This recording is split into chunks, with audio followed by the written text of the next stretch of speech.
Hello friends, आप लोग कैसे हैं। आई होप कि आप लोग अच्छे होंगे। तो फ्रेंड्स, चलिए आपको इस वीडियो में ज्योतिवाहन भगवान की कथा सुनाएंगे, जो कि ज्योतिया व्रत में सुना जाता है।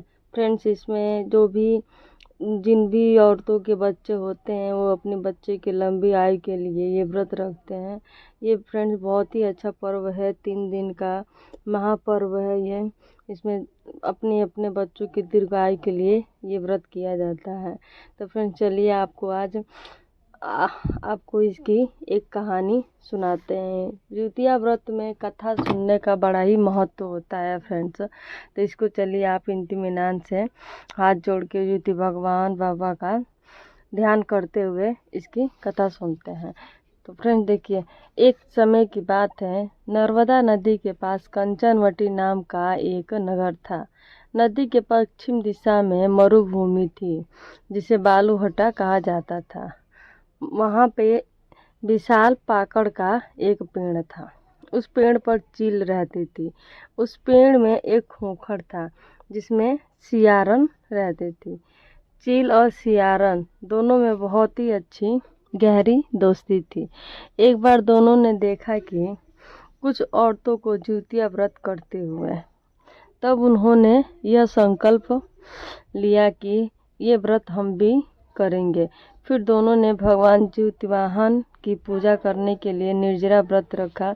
व्रत के दिन उस नगर में एक बड़े व्यापारी की मृत्यु हो गई और व्यापारी का दाह संस्कार उसी मरुस्थल पर किया गया। दिन बीतने के बाद जब रात हुई तो वहाँ का मौसम खराब हो गया। बादल गरजने लगा, बिजली चमकने लगा। वहाँ बहुत बड़ा ही तूफान आ गया।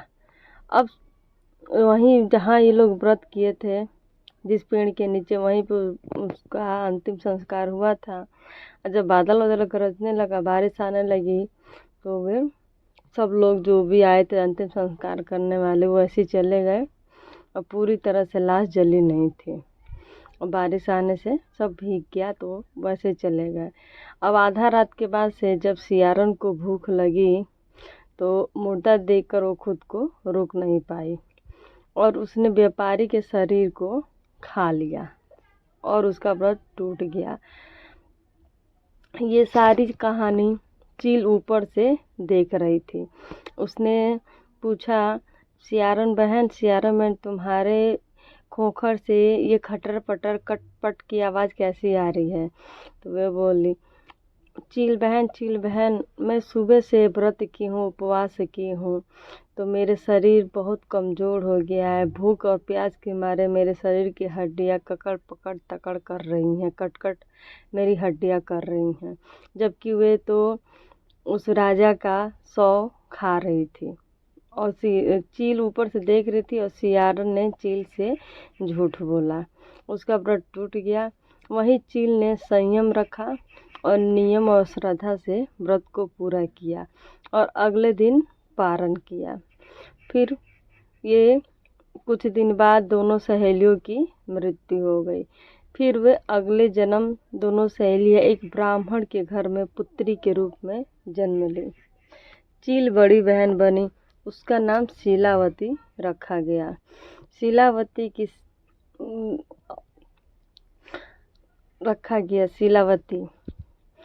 शीलावती की शादी बुद्धिसेन के साथ हुई।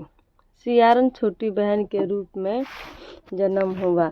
उसका नाम कपूरावती रखा गया। उसकी शादी नगर के राजा मलाई केतु से हुई। अब कपूरावती कंचनवटी नगर की रानी बन गई।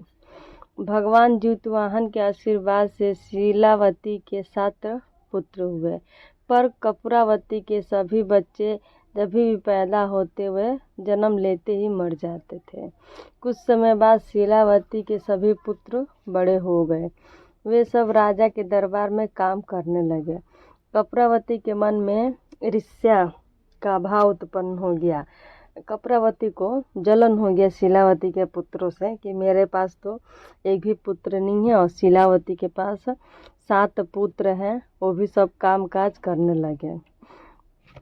तब इस जलन के मारे कपूरावती ने राजा से कहकर सभी पुत्रों का सर कटवा दिए और 7 नए बर्तन मंगाकर उनमें रख दिया और लाल कपड़े से ढककर शीलावती को भिजवा दिया।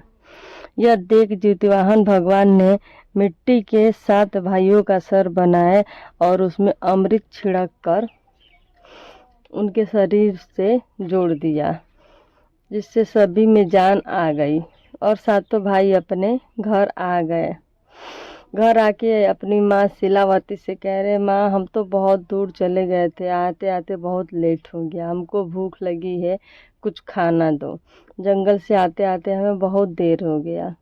तब शीलावती घर में जो कुछ पड़ा था वे 7 भाइयों को बैठा के और खिला रही थी। उधर जो कपूरावती ने सर भिजवाए थे वे सारे सर फल बन गए। दूसरी ओर रानी कपूरावती शीलावती के पुत्रों की मरने की खबर सुनने को व्याकुल थी। जब कुछ समय बीत गया और कोई समाचार नहीं आया तो कपूरावती स्वयं ही अपनी बड़ी बहन के यहाँ चली गई। वहाँ सबको जिंदा और खुश देखकर वो बेहोश हो गई। जब उसके होश आया तो अपनी बहन को सारी बात बताई। उसे अपनी गलती का पछतावा हो रहा था। भगवान ज्योतिवाहन की कृपा से शीलावती के पिछले जन्म की बातें याद आ गई। वे कपूरावती को लेकर उसी पाकड़ के पेड़ के पास ले गई और उसे सारी बात बताई। यह सुनकर कपूरावती उसी समय मृत्यु हो गई। जब राजा को यह खबर मिली तो उसने उसी जगह पर कपूरावती का दाह संस्कार कर दिया। हे भगवान, हे ज्योतिवाहन भगवान, आपने जैसे शीलावती के पुत्रों की रक्षा किया वैसे ही यह कहानी कहने और सुनने और हुकार पारने वाले लोगों की भी रक्षा करिए। जय हो ज्योतिवाहन बाबा, ज्योतिवाहन भगवान की जय, ज्योतिया माई की जय। सभी के बच्चे बाल बच्चे अच्छे से रहे। तो फ्रेंड्स, आप लोग को मेरी ये कहानी कैसी लगी? अगर अच्छा लगेगा तो लाइक करिएगा, शेयर करिएगा और कमेंट करिएगा, और चैनल पे पहली बार हो तो सब्सक्राइब ज़रूर करिएगा। फ्रेंड्स, मिलते हैं फिर किसी और कहानी के साथ। तब तक स्वस्थ रहिए, मस्त रहिए, और मेरी तरफ से फिर से आपको ज्योतिवाहन की ढेर सारी शुभकामनाएं।